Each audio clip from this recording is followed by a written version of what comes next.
a froid. On va laisser se chauffer. Donc en fait je fais très peu de distance avec la voiture. La courroie c'est pas l'embrayage, c'est une courroie qui patine à froid. Donc j'arrive à la première stabule. Alors celle-ci vendredi je l'ai curée vendredi après-midi, j'ai fini sous la neige. Fini la nuit. Sous la neige j'ai pas pu. C'était trop dangereux pour aller avec les pendeurs dans le pré, dans la patouille, je vais arrêter. Donc vous voyez, le plus difficile au départ, ça va être de reconstituer le fumier. Et là où j'ai pas curé, j'ai pas pu finir, il me reste 2 épandeurs là, ils sont au bout. Ces 2 épandeurs là, vous voyez, c'est sec, donc ça absorbe, c'est comme une éponge, en fait une litière.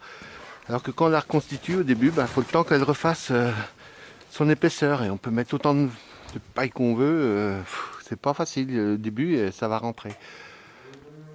Donc là je vais donner mes seaux.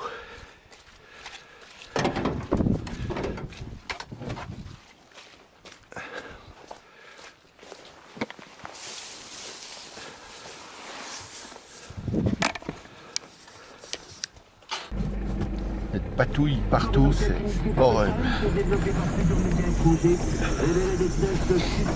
15 jours. Là, on ne peut faire aucune intervention dans les prés ni dans les cultures. Il serait temps de passer le premier rapport d'azote. Mais on ne peut pas passer. C'est hors de question, là. Donc, voilà. Alors là, je suis attendu. Vous allez entendre le concert.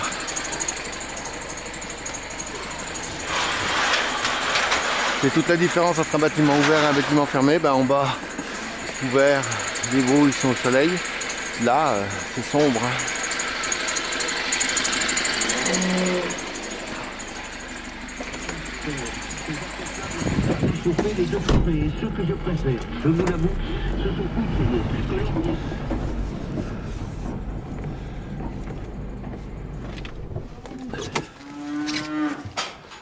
La lumière rouge les impressionne toujours beaucoup. Là, vous voyez, je suis très attendu. Tout le monde est déjà en place et surveille. C'est marrant. Quand on est là tous les jours, on n'y fait plus attention. Puis quand on veut montrer ce qu'on fait, c'est plus marrant. Donc là, c'est un système différent. L'accumulation est au fond. Le trottoir est court. C'est-à-dire qu'il y a juste normalement la place. C'est pour que quand il bouge, ça descende tout de suite en bas. L'inconvénient, c'est qu'on ne peut pas intervenir sur les animaux, c'est très dangereux, par derrière.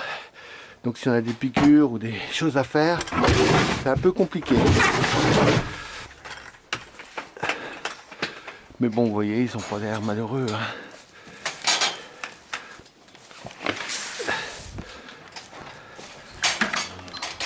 Les crèches, je les nettoie une fois de temps en temps, mais là, j'ai pas le temps de les nettoyer tous les jours.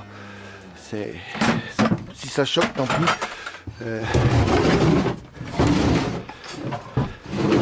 Quand on est tout seul avec 100 et quelques animaux, 150 ou 200, ma foi, l'important c'est qu'ils aient du sec. L'important c'est qu'ils aient à manger, qu'ils aient du sec, qu'ils aient à boire et qu'ils soient bien.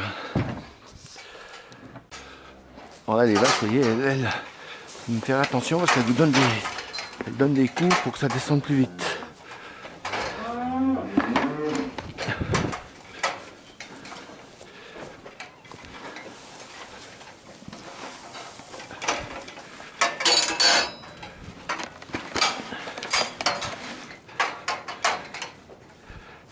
Et là j'ai une case spéciale où il n'y a que les veaux qui peuvent entrer, donc il y a une barrière sélective.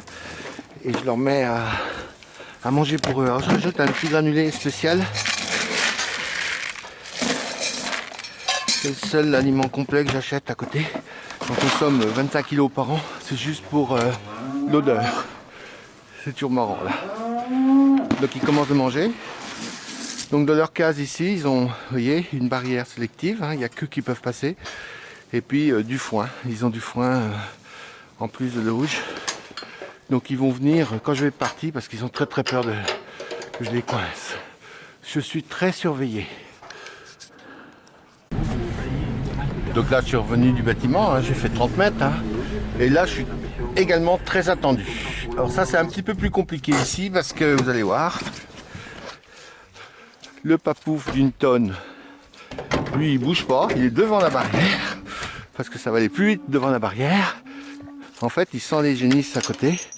Et lui, il est aussi intéressé par les génisses, parce qu'il y en a des qui viennent en chaleur régulièrement, que par monceau. Donc là, c'est un petit peu... Le jeune, là, il est un peu casse-pied, parce qu'il est toujours impatient de manger, il peut donner des coups. Voilà, la hiérarchie s'est faite. Le jeune dans cette auge-là et le vieux toujours dans cette auge-là. Et c'est tous les matins pareil.